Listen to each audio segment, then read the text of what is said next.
vary at any given location. The variability becomes more noticeable at greater distances from the transmitter.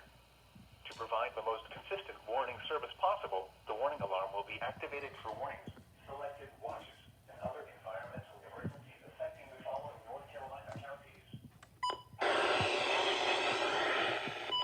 Bertie, Cabarrus, Caswell, Chatham, Davidson, Davie, Durham, Edgecombe, Forsyth, Franklin, Granville, Greene, Guilford, Halifax, Harnett, Hoke, Iredell, Johnston, Lee, Martin, Montgomery, Moore, Nash, Northampton, Orange, Person, Pitt, Randolph, Richmond, Rockingham, Rowan, Scotland, Stanley, Stokes, Surrey, Union, Vance, Wake, Warren, Wayne, Wilkes, Wilson, and Yadkin.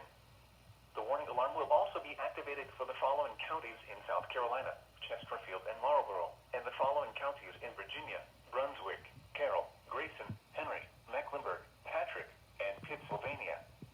This includes the independent cities of Galax, Martinsville, and Danville.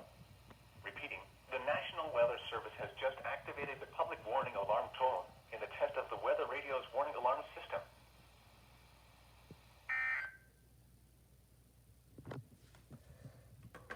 Here is the latest advisory information from the National Hurricane. That was quite a fail.